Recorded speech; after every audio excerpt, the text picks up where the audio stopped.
Hello and welcome, everybody. Welcome to the No Name Music Cast. My name's Tim, and this is Joy. And this week we have a very special episode of the No Name Music Cast. I have a returning guest, Saz Harper, and she is back this week to promote her forthcoming book, Ella's Ghost. Welcome. Hello, thank you. Thank you for having me back. Well, we're very pleased to have you back. You did an episode back with us 6 months, a year or so ago, I suppose, something like that. And you was talking about the fact that you was writing your book, but we are ready to publish this book. Is this correct? Pretty much, yeah. It's I'm about one click away from it being published on Kindle initially, yeah. Exciting times. That is absolutely fantastic. So just as a recap, tell us about the book. What is it about, and what inspired you to write it? Yeah, okay. So, well, I'm gonna start off by giving a kind of general trigger warning because it is about domestic abuse and yeah, so that's gonna come up a bit. So I just wanted to put that out there initially. So Ella's Ghost, that's the name of the book, my debut novel. It's a domestic abuse psychological thriller with a supernatural edge.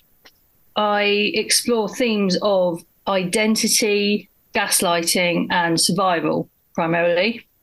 And so I'll just read you the blurb, which is on my website, and it's going to be on the back of the book. So Ella is scared to death.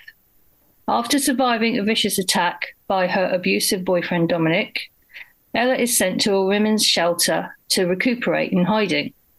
But Dominic haunts her relentlessly and will never let her go. Realizing there is no escape, Ella attempts suicide, but is pulled back from the brink of death by a mysterious apparition. Is the haunting real, or is it a result of Ella's trauma? Is she losing her mind, as Dominic has always insisted? With Dominic closing in, Ella must face a terrible danger in order to find out the truth. Her survival depends on it. Da, da, da.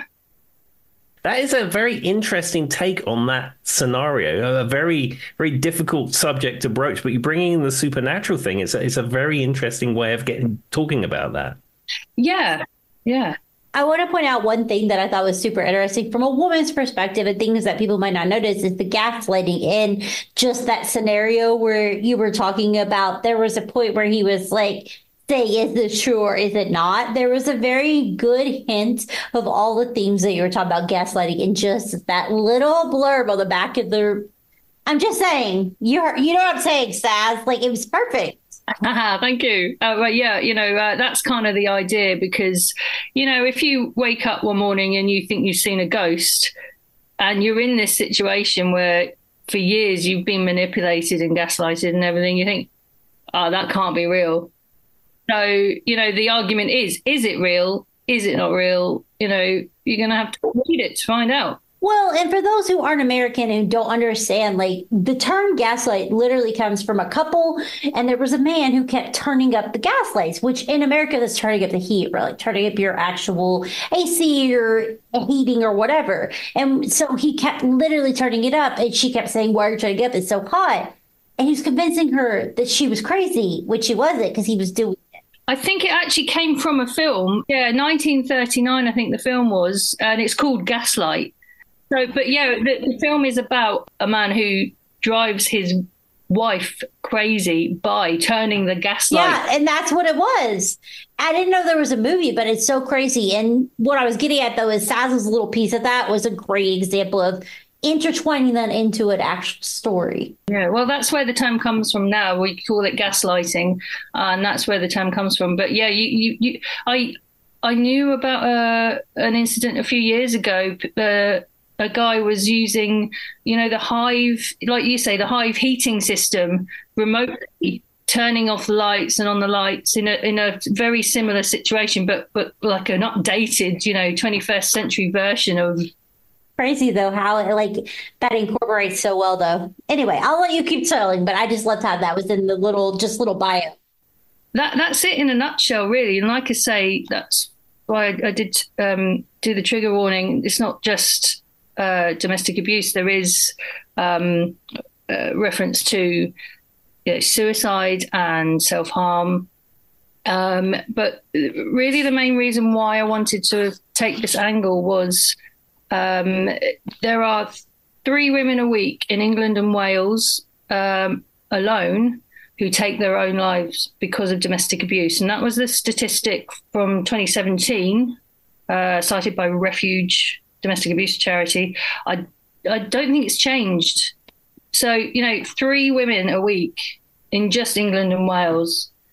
So it's a pretty heavy statistic, and I think it's a really important subject to broach. And I knew one of these women, and this is primarily why I've written this book. It was I suppose inspired by her situation a bit, or certainly the reason why she died. So yeah, obviously it's quite sad, and being grounded in real life, it just hits home a lot harder. We are talking about real people in real situations, and throughout my story, that I have applied a lot of imagination, but I don't think anything that I've even made up has not happened to someone somewhere. And that's the scary thing, really. That's a really good point, though, when you think about it. Nothing that you could make up is as scary as almost real life. Absolutely. But they say reality is stranger than fiction, and I think it is. And, I was writing these things. I think, God, is that too much? And then something happens on the news and you think, wow, well, that's pretty tame, compared to what's on the news. So, oh, gosh, unfortunately. Exactly. And especially like here in the United States. I mean, you hear similar tragic stories all the time. But of course, here everyone's got guns, and it's like even worse. Yeah. It's horrific. But funny you should say that, because obviously it's set in the UK, fictional town called Barriston. I don't know where I got that from. I do know where I got that name from. But anyway, it's made up. Doesn't matter. We don't have guns here, like you say. But there was an incident involving someone I know and involving a shotgun. Mm-hmm. It wasn't fired or anything, but it was used in an intimidation kind of situation.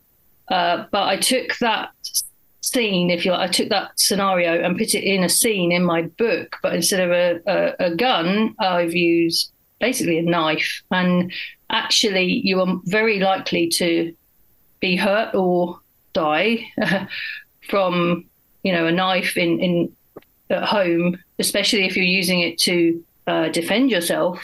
Mm-hmm. That's a very, very high likelihood. Yeah. So it kind of fit in, and it's just kind of more applicable, I guess, more relatable, realistic for the UK. That makes sense. When they make it a film and they set it in the US, American Dream. I mean, that might be different. 74 guns wheeling out of someone's pants somewhere. Well, yeah. But yeah, no, it's sad. Oh, it's a bit dark. Sorry. That's okay. I wanted you to have an opportunity to speak a little bit about the book that's coming out. Now, before we get into we're going to actually talk about some music and some artists that are intertwined. This is a music podcast for anyone who's listening. Yeah. Talk about some music that's intertwined in the book and some artists that are intertwined in the book. So the idea is I've picked out little excerpts, if that's the right word. Such a weird word, where I've got characters speaking about a band or a song or something like that comes up in their conversation, or they're listening to it, or it has significance.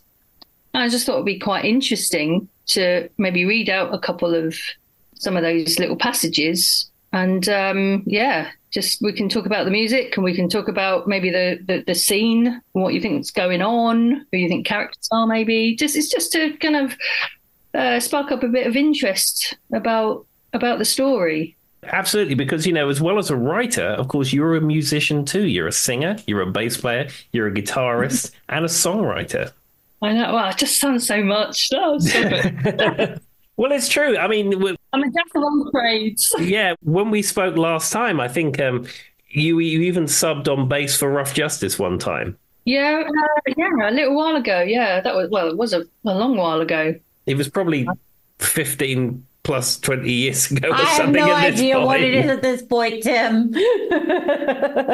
Everyone's gone. Started writing the book yet? Well, I mean, you hadn't started writing the book at that point, but I mean, as a creative person, you've already always had that in you.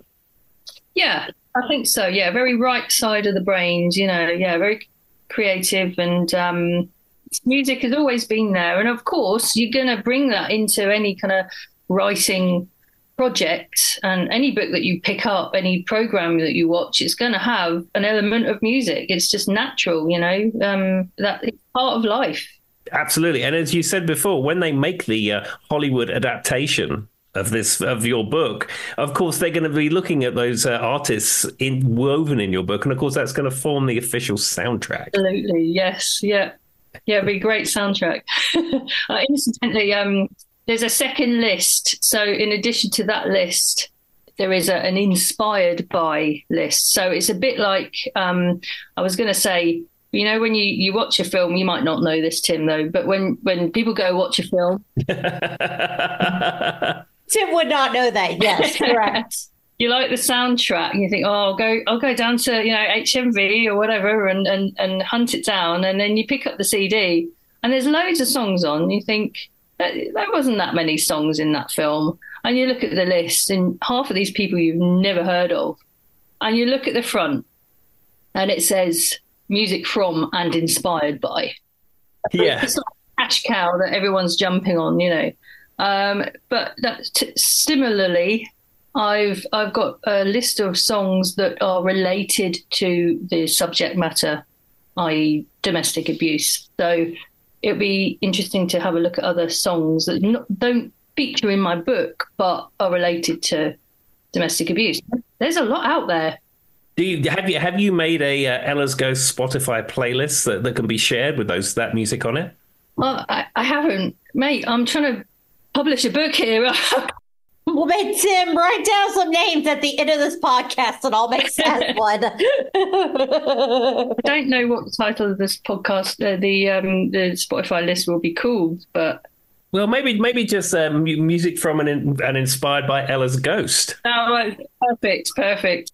I was thinking inspired by Ella's Ghost, Tim, so we're right on the same page. There we are. Okay, well, let's get into the music. So you said that you've certainly initially you wanted to talk about some artists that were mentioned in the book, and you wanted to maybe read a little bit from the book as well, or go through some of the topics and scenarios of the book. So what is your first artist that you have? Right. Bear with me, because another thing that's happening right now is I'm on my lunch break on my third night shift in a row. It's 1:30 in the morning here in the UK. So I haven't practiced reading these. So you got to just kind of bear with me. Bear that in mind. That's okay. But this is the very first mention of any song or artist in the story. So I'm going to read this out and just see what you think. "I'm coming with you," Ella said, shuffling to Kelly's side by the mirror. Kelly paused her mascara, rolling her eyes. Oh, God, not the Ella interrogation. You just about scared the last one away. That was your love for Black Sabbath, Ella said, brushing her bobbed blonde hair. And I love James, but his mates still need vetting. End scene. And Black Sabbath. I mean, is that an artist that's important to you, or did you just feel it fell into that scene better? It's important to Kelly, the character. I was going to say, who's the guy that they said that they don't? Who's the guy that they were mentioning at the end, Saz? That's really the piece that matters. Yeah, right. Well, so here we have Ella and Kelly getting ready to go out. Kelly is meeting up with her boyfriend, James, who is down the pub. Basically, this is a setup for Ella meeting her prospective partner, if you like, who essentially is one of James's friends. They're going to meet them all for the first time down this pub. So that's basically that. My soap opera is playing out in my head already, but I don't know about Tim, but that's how I'm feeling. All right, what's the next song, Saz? Okay, let's have a look. I'm going to come back to that one.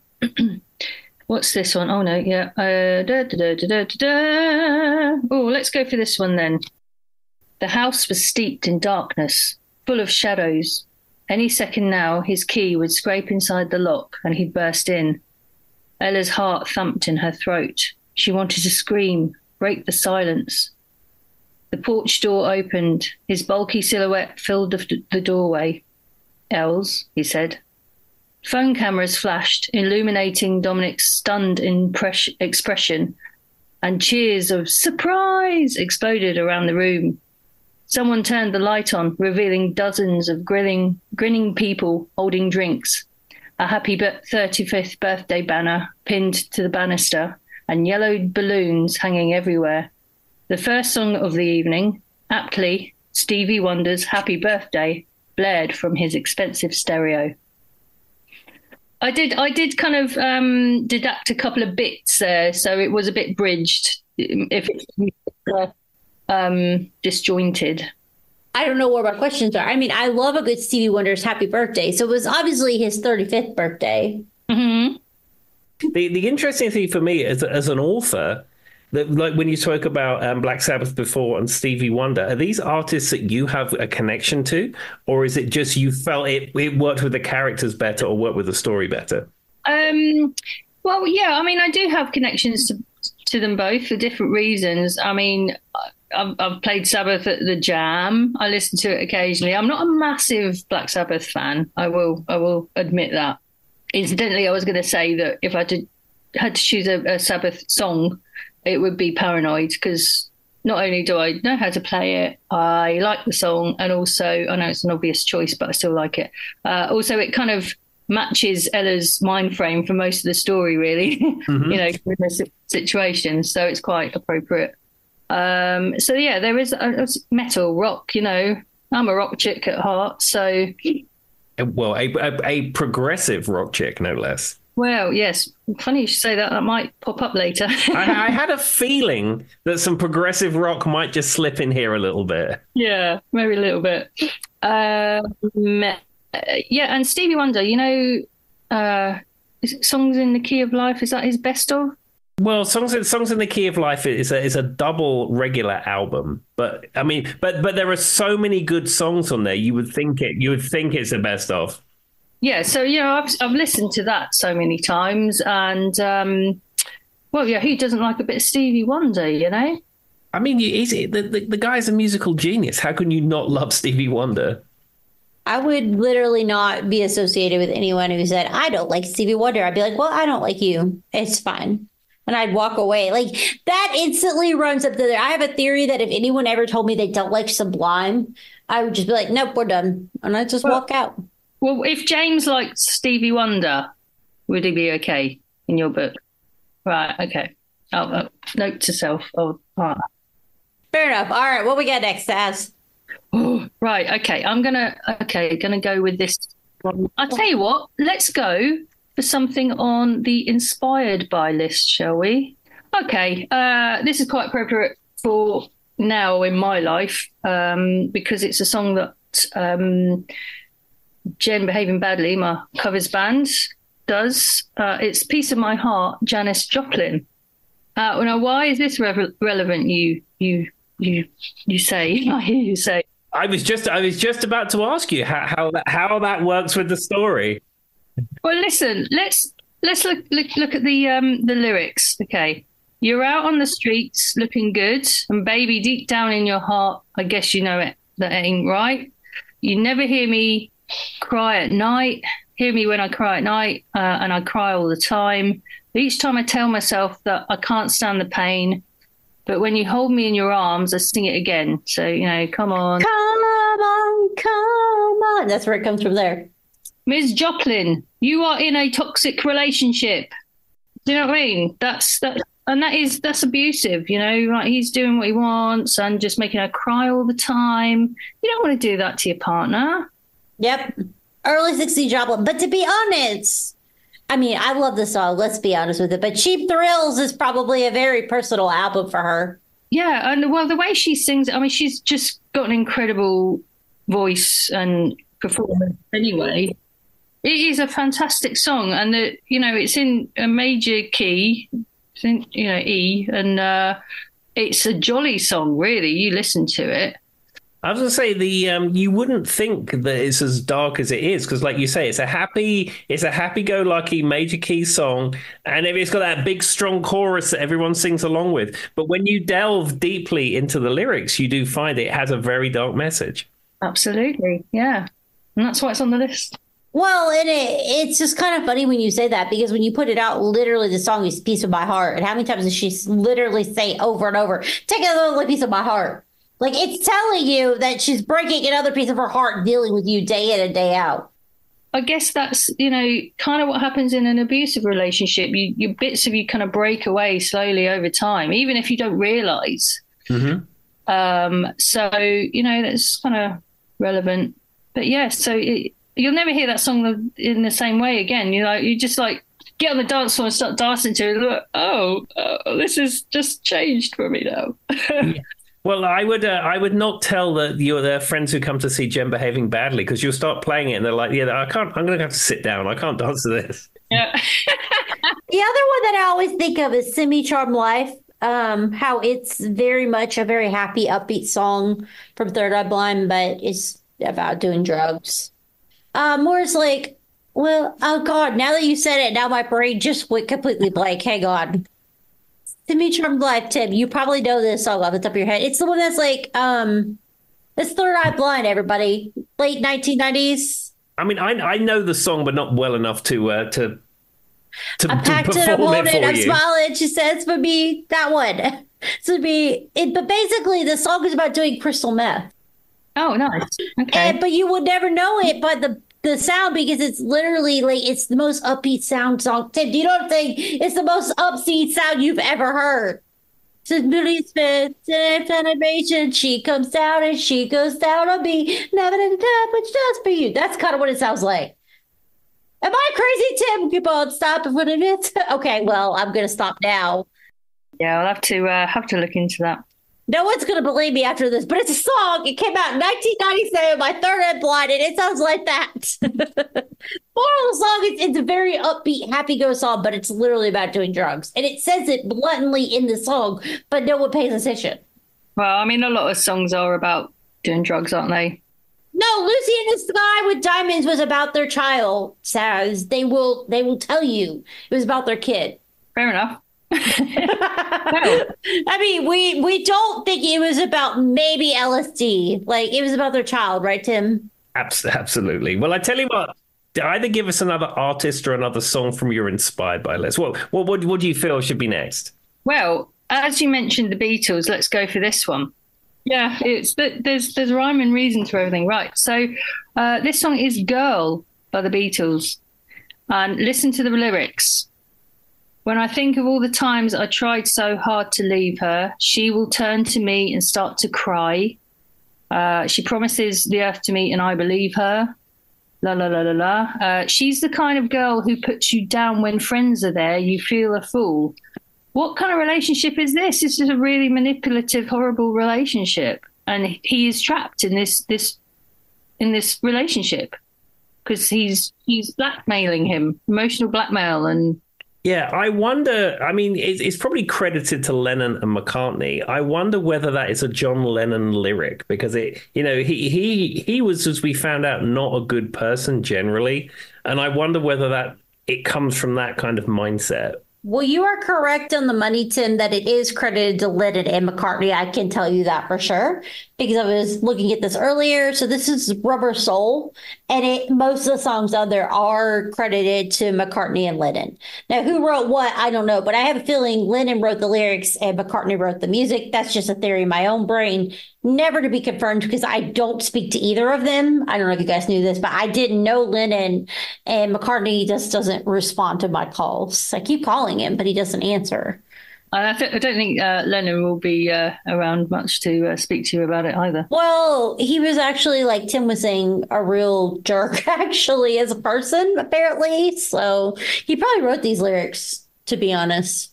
Yeah, I mean, there were a lot of Beatles songs of around that era, which I assume are Lennon lyrics, which are very abusive in nature. Mm-hmm. I mean, there's that song, "I'd rather see you dead, little girl, than be with another man." Funny enough, I saw that the other day when I just did quick Goog of, domestic abuse songs on one of the lists, and that very lyric came up. So it's like, yeah, blimey, obsessive much. Exactly. Yeah. I mean, that kind of that has come out in a lot of Lennon's writing and songwriting through the years. And you have this person who's seen as like a musical genius and peace and love and all that kind of stuff. He was thinking very dark thoughts and had some very bad ways about him. Yeah. No, it's a shame. It's sad. Well, let's move on, shall we? Yes, indeed. Just segue a bit. So look, I'm going to go back to the list of songs from my story, but this is a bit of a curveball because it's mentioned throughout my story, but it's not actually a song. But the song I'll choose is "Yellow" by Coldplay. So it's the word yellow. Yellow is a really strong theme that runs throughout my story. You see on my website, on the cover, things like that. And the reason is because I was very influenced by a story called The Yellow Wallpaper by Charlotte Perkins Gilman, or Charlotte Perkins Stetson, she's called as well. But, and she was a 19th century female writer. And The Yellow Wallpaper is about a couple who rent this ancestral house away in the summer, and it transpires. She's writing this story as diary entries, and you get to know why she's there and everything like that. And it transpires that she's on rest cure, and I don't know if you know what that is, but it's a very archaic way of dealing with basically mental health issues back in those days. But obviously they didn't really know anything, or it was just not a very nice way of dealing with it. You don't do anything. You just rest. And I mean, she's writing this in secret because she's not allowed to be writing, and she's not allowed to go out for walks, and she's not allowed to sit there and read or sew. And it's literally do nothing. And we've all been in a situation where we've been literally bored to death. We're sitting there, we're not doing anything, and we're going a bit stir crazy because of it. Well, that's basically what they were doing to women back in those days when they were suffering from health issues. The reason why this is important to me is because back when I started doing a bit of research about domestic abuse and how other writers have tackled it in literature, I came across this, and this is cited as one of the kind of early examples of domestic abuse in writing. Mm-hmm. And when was it? It was written in 1892. And obviously it was based on how women were treated in those days.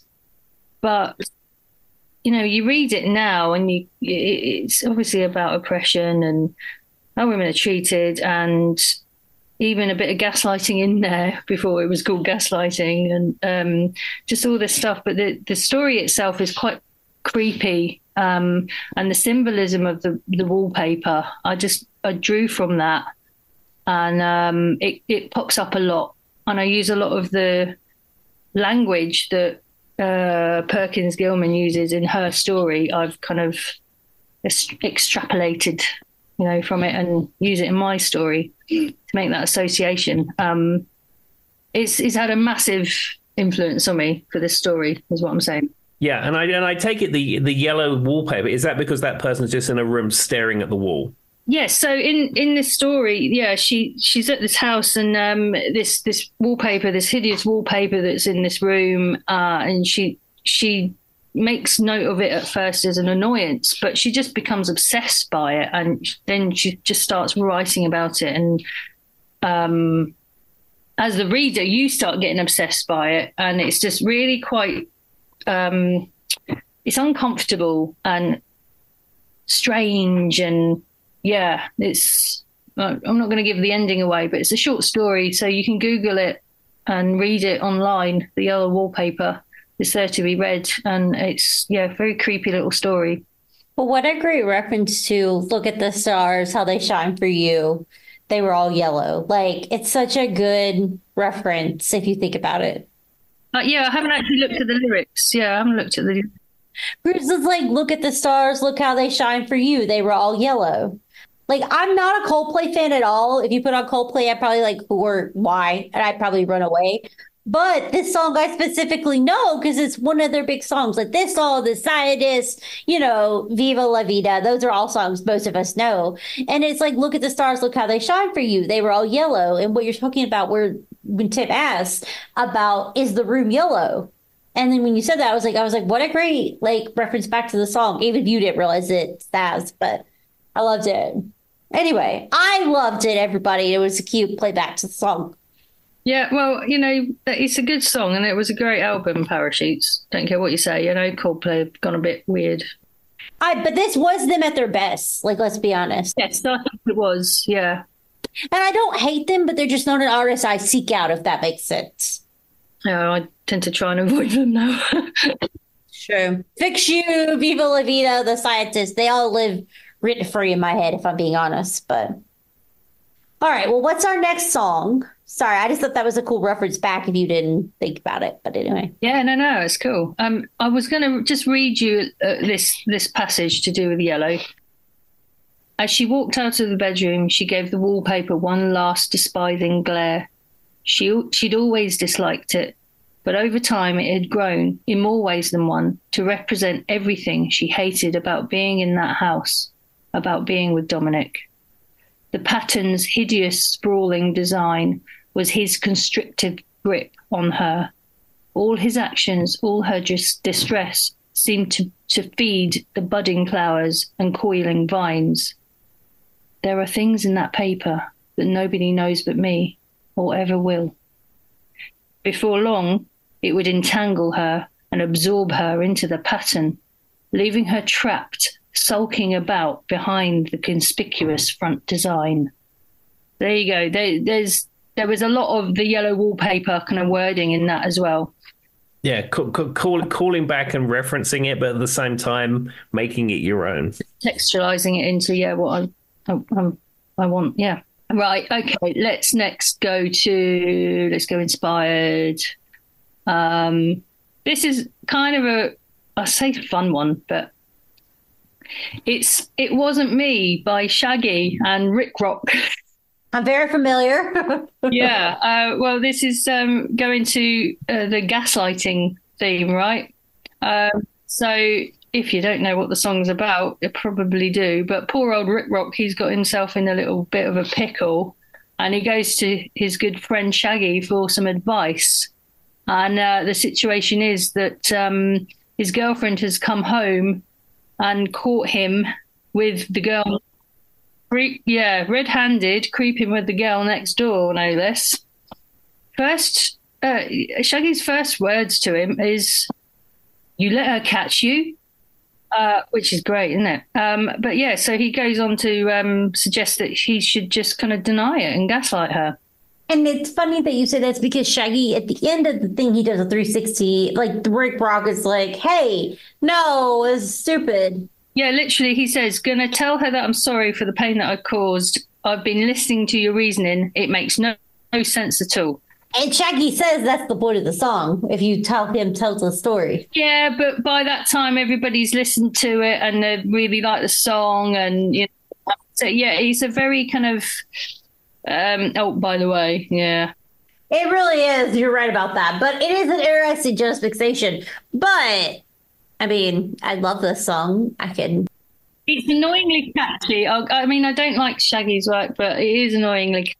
I mean, I can sing you every lyric of it. I don't know what more you need to know. Well, I mean, go ahead. I've got it right in front of me. I can test you. No. Honey came in and she got me red-handed, creeping with the girl next to. Anyway, so moral of the story is I do know the song very well. And it is a song basically about gaslighting. It is, yeah. Yeah. Which obviously comes up heavily in throughout my book. Fair enough. I see how they relate now. Okay, let's go back to the book. So my book starts with a quote from Anatole France, which I won't read out, but this quote is about halfway through or three quarters of the way through, and it kind of marks a change, a shift in kind of I don't know, a shift in the story. Let's just put it that way. I don't really want to give anything away. So this is the quote, and I'll see if you know it. Looking back, it's so bizarre. It runs in the family, all the things we are. We only see so far, and we all have our daddy's eyes. And that's from a song. Do you know what the song is? As she was reading it out, I was just trying to think what the next verse was because I know it. Literally, the song title is in that quote. You're going to have to tell me, Saz. Running in the family. Oh, level 42. Of course it is. Okay, yeah. I kept thinking of that country song where it's like looking back, but now you make more sense. Okay. I remember buying this on a cassette tape from the album that it was on a cassette tape in Our Price Records in Bognor Regis. Wow. When we was on holiday at Butlins one year. Fantastic. You're confirming to everyone that you're 107 years old right now, Tim. Well, I mean, what can you do? You knew that anyway. But funny little kind of story about this quote. So I was advised to get permission from Level 42 to have it feature in my book. So very quickly, Mark King's PA got back to me and she said, yeah, no problems from Mark King, but you might want to email Phil Gould, who actually wrote the lyrics for Level 42, and clear it with him. So one kind of random, I don't know, Wednesday afternoon, I'm emailing Phil Gould and we're in a bit of a conversation. And he said, yeah, I'm cool with that. I'm glad my musical prowess is finally getting recognition or whatever he said. Yeah. I thought, oh, it's so bizarre, but amazing, you know. That is really cool. I mean, I've seen interviews with Mark King and he always seems to come over really well. I don't really know much about Phil Gould, but I mean, I do know that Level 42 were from the Isle of Wight. Maybe that was what did it. I don't know. It's for me, obviously, I grew up on Level 42. My mum was listening to it and by proxy I listened to it, but, you know, I love it. And it reminds me of my childhood and stuff like that. And I suppose that's partly why I used it, because I know about it. But in this context, it's meant to be a bit more sinister as a kind of note to what happens afterwards in the rest of the story or the upcoming chapters that you read after that. So, but I won't go into it too much. You have to read it to find out. Absolutely. Well, I should say, even at this point in the podcast, I would recommend that everybody gets this book and reads this book. Yes, thank you. You're going to do the sleepy time, Tim, audio version. I don't know. I would be happy to do the audio version of this book and do it properly, not in the manner that I did it on a Zoom call once at 1 a.m. Well, 2 a.m. where we were all rather drunk and half asleep. Yeah. There was literally someone snoring in the background. And then someone was probably trying to put an exercise bike together and all sorts of things. Or try and go up in a loft and find a video cassette or whatever went on. There was some bizarre stuff that went on. Random things, yes. We just don't talk about it. It's fine. What happened in 2020 stays in 2020. Yeah, what happened on the Zoom call stays in the Zoom call. Exactly. Well, I do. So you have another song from us, either inspired by or maybe one that's exactly in the book. This is an inspired by one, right? Now, I came across this on TikTok. I haven't been on TikTok very long, and I've asked permission to mention it. So I'm going to give her a shout out. This is Jamie. Now, she spelt her name phonetically, so I hope I pronounced this correctly. Jamie Ulaszewski, and her TikTok handle is at ScumCookie, SKUM cookie. Now, I sent you this song. Did you listen to it, guys? Yes, I did before the episode. Yeah. So the reason why I chose this was basically it is about domestic abuse, but it's such a beautiful sounding song. It's called Venomous Vows, as in wedding vows. And just the whole song from beginning to end is about being in a domestic abusive relationship. And I just want to read out a few lyrics. Fell in love with a man who made me feel safe. I gave him my life and then everything changed. The good times were enough to get me to stay, but once I was trapped, he took all the good away. And yeah, it's just quite a sad song lyrically. He dimmed my light and put out my flame, made sure that I knew I was to blame. He wanted me broken, quiet, and tame. Some beautiful lyrics and sad lyrics, but the way it's sung is just absolutely beautiful, and it's quite a happy song, isn't it? Sounding song. It's really melodic.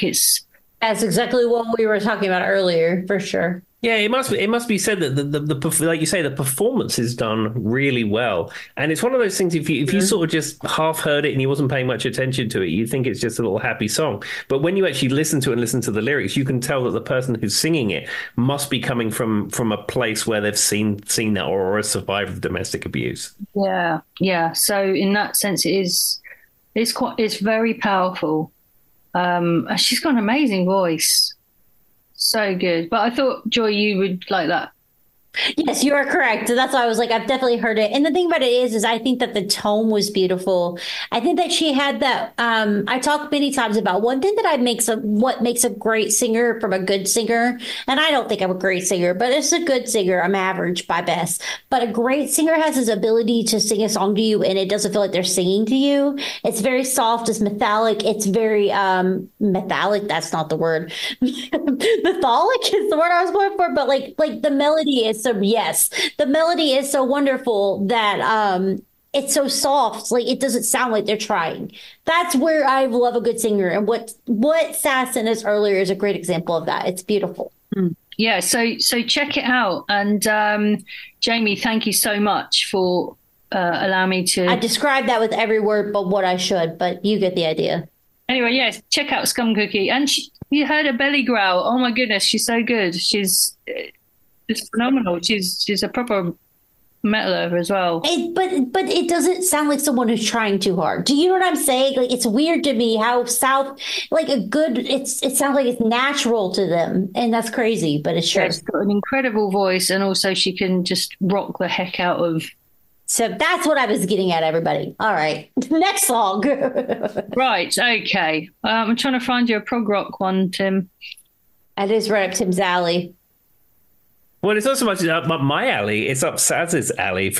Because as we know, when we spoke before, I never thought that Saz would be super into prog rock, and I was happy yet surprised, delightfully surprised. Blame my parents, that's it's their fault. But yeah, so we've got two different acts mentioned here. So I'm going to read this out, and then I just want you to tell me what you think the scenario is. How long did it take you to walk home? I sauntered. Took about an hour. I got in about 4 a.m. And what did you do? Chilled for a bit. Chilled how? Did you watch TV? Look at your phone? Facebook? YouTube? The police could obtain TV schedules for verification. Phones were mini computers, logging every single browse and scroll, the wonders of digital technology. CDs, however, were the bridge between analog and digital. Can't check that. No, I played music. A CD. My stereo's a special edition. The best money can buy. Tuck crossed his arms. Impressive. What did you listen to? King Crimson. You know it? Prog rock. Not a relaxing choice of music for 4 a.m. I'd have gone for Mumford and Sons or something. Yeah, I bet you would. What's happening? I mean, there was a lot that happened, but Tim appreciated the love of everything CD. That's all I got from this whole thing.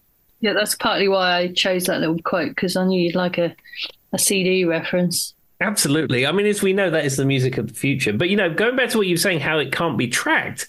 I mean, that's the thing. Everything now, air tags and phones and everything, a person can be completely tracked at every point through that. But that is like a modern technology, but it's still super old, where it's just its own thing, and no one knows what you're doing with that. Who do you think is in that scene? It was just a bit too ambiguous then, maybe. No, because I have like a general idea, but I don't think it's Sarah. I feel like it's the other girl that you talked about earlier, but I don't remember her name. Well, I'll give you a clue. It's two guys talking.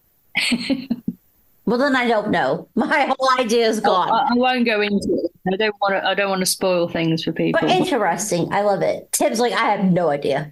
I lost you on 37 names a while ago. It's probably taken too far out of context. I don't know, but it's hard because I know it implicitly. I know it inside and out. Well, that's the thing. You've come up with a concept. You've written it. You've edited it. It's gone through so many various revisions. You've lived this. How long have you been writing this book? Oh, don't. Well, I put pen to paper, physically writing this. I think it was about 2015. Some people do take the mick because it's taken so long, but bear in mind. I wasn't a writer. I'm not really a writer now. I don't do it full time, certainly. Well, Saz, you are a writer. You've written a book. You are a writer. Oh God, keep saying that to myself. But I certainly wasn't back then. Writing was a brand new thing to me, a new skill that I was learning. I was learning how to write a novel, and that's another level within learning to write, creative write. And I was learning what that story was about, what Ella's Ghost really was about over the years. And also, I'm working full time. I do 12-hour shifts, day shifts, night shifts. And so there's 5-6 days in a row that just wipes out because of work. And then you've got all your general adulting to do and your social life and this and that and commitments. And there was a long periods of time where, because of what was happening in my life at the time, I stepped back from it all. I went through IVF, and that was a really difficult time when it all fell through. And, COVID came along. We were on the phone to doctors in Greece organising IVF abroad, but then that obviously fell through because of COVID. And that was a really difficult time in my life. And that is not conducive to being creative and, imagination and, right, certainly not writing a book about domestic abuse, Well, no, because you need any kind of creative thing. You need to be in a good headspace for it and have the time to commit to it. And life gets in the way. Everyone has things going on, and it's just life gets in the way. I mean, some people are lucky and have the luxury of having weeks, months just to devote to these things. Or not having the pressures of a full-time job or commitment, so they can just focus on writing or creating music. But for a lot of people like ourselves, who all have jobs and all have life things and commitments, pay our own bills.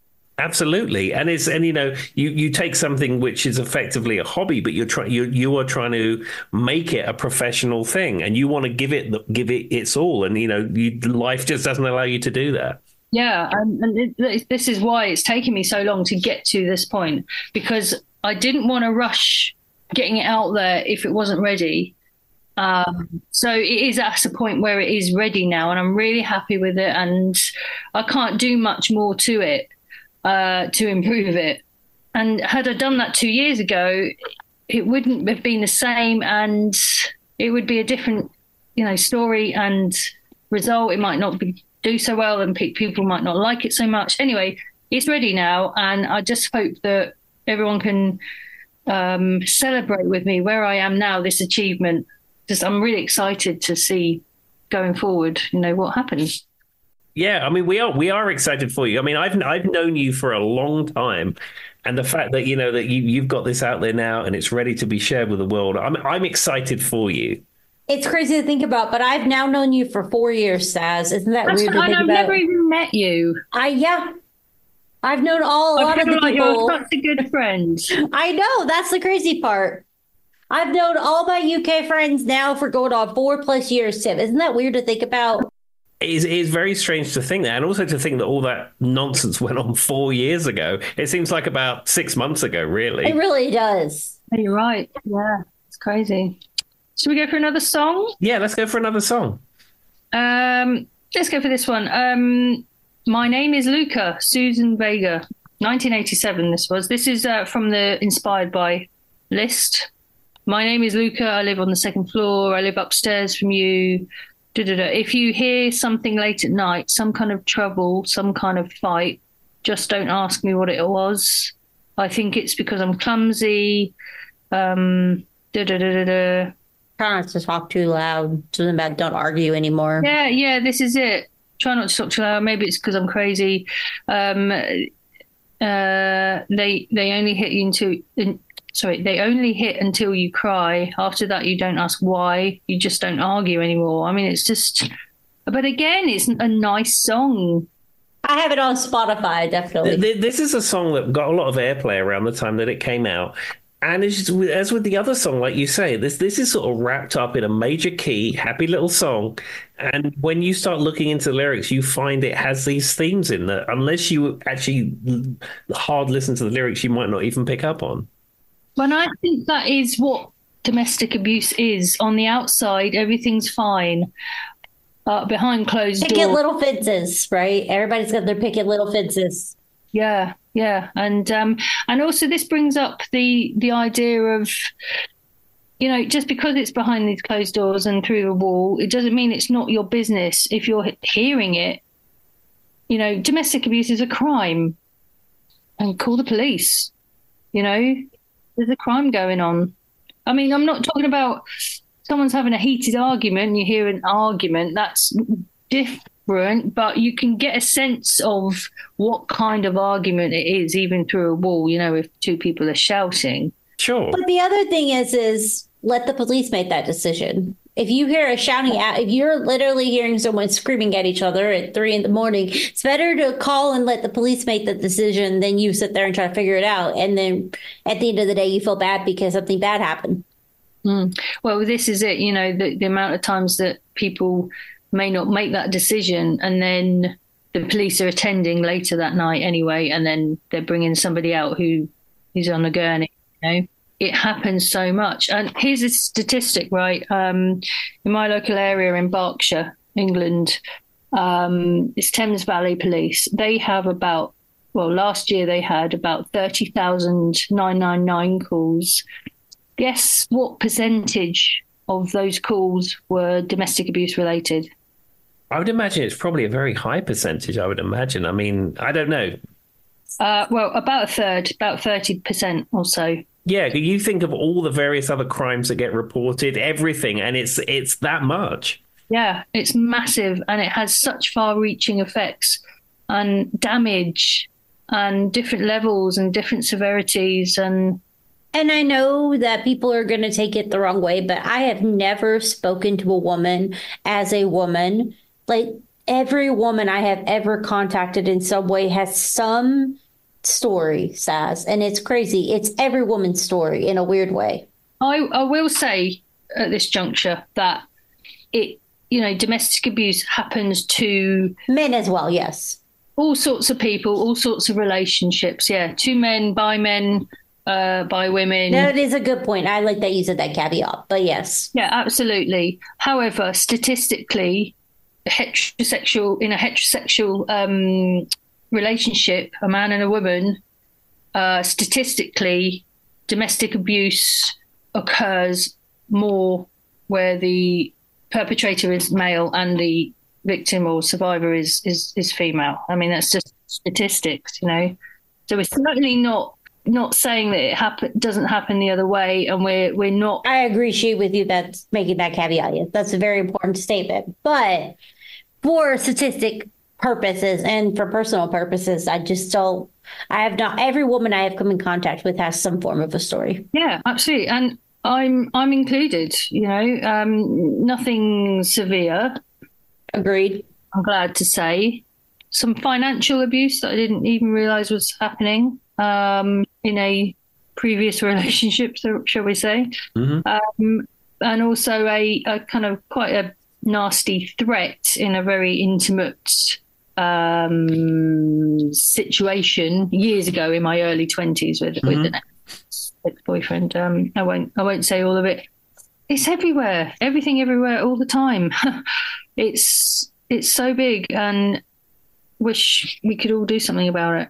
Well, I mean, you are doing something about him by writing this book and getting awareness out there. I'm hoping that people will read the book and learn a little bit more about this and, be more aware that this is happening all the time. Absolutely. Yeah. And I hope that the way that I have written it, people can relate to it if they've been through it. I don't want to trigger people, but it might be a hard read at times for people. But I also want to demonstrate it to people who haven't gone through that, and also who may not understand the complexities of that kind of environment and situation, because it might be very easy for people to say, well, why don't you just leave, kind of thing. And that is tackled in my story. And yeah, overall it is a novel, so people have got to enjoy reading it. But I do hope that it becomes a bit more for people. I don't want to sound arrogant to think that it will, or anything like that, but I just hope it does. I hope it does. Well, we hope for you too, because as I said, I know how passionate you are about this book and the project in general. So we hope that is what happens for you. Thank you. And what I was going to say, have you got one more song, either inspired by or one that features in the book that you wanted to do just as the last song on the show? Let's go for an inspired by. I'm going to go for this one. Saz asked us, like, me and Tim have any information in front of us that we can verify anything that she's saying. They're both from the 60s, and they kind of relate a little bit anyway. So I'm going to go for it. Right. Hey, Joe, Jimi Hendrix. Hey, Joe, where are you going with that gun in your hand? I'm going down to shoot my old lady. I caught her messing around with another man.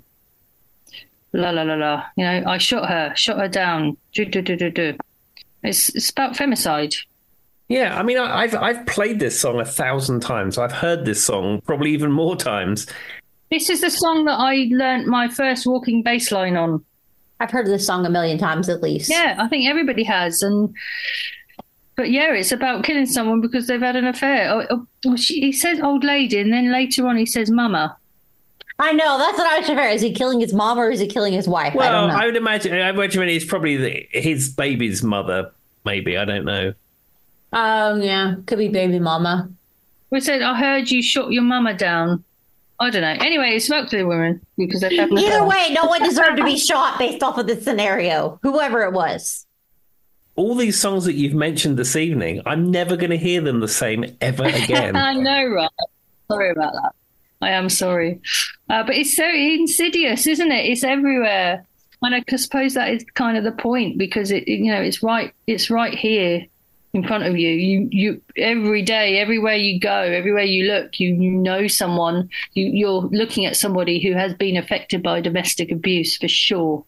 You can't go throughout life, through a day, without meeting. Even if you don't realise, you're going to meet someone. You're going to meet a survivor or even a perpetrator, or somebody who is affected by it. But just quickly, as a kind of little add-on to that. So that song is not banned, right? In any way, shape, or form. You can put the radio on and you're likely to hear it. And it's very blatantly, oh, where are you going with that gun in your hand? I'm going to go shoot. It is, and that's like at the very beginning of the song. And there's no implication. It's like that's what's happening. There's no nuance at all. Yes. Now here's this Delilah by Tom Jones, which was banned from football stadiums. With a rah, rah, rah. It was banned because of the content. But listen to the lyrics. At break of day, when that man drove away, I was waiting. I crossed the street to her house and she opened the door. She stood there laughing. I felt the knife in my hand and she laughed no more. Now, there is no mention of I stabbed her, I killed her in that song anywhere. There's just an implication like you say, it's just implication, but that was banned. But, you know, you can stand in the football stadium and Jimi Hendrix' Hey Joe comes on. I just don't get this is done in such a more subtle and more poetic way. And I'm not saying it's good it's a good song and it's written well, you know, it's good in that sense. But I don't know, the subject matter is exactly the same.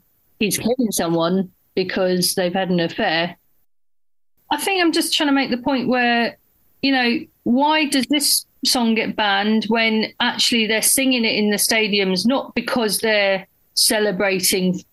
And, you know, I saw a Facebook thread about when this got banned from the stadiums or whatever, or radio. I don't really know the full kind of level of bannedness. But people were commenting, oh, my God, I didn't realise that was the lyrics. And no, of course, nobody did, because that's not what they're singing about in the stands. They're just going, you know, it's this, oh, papa.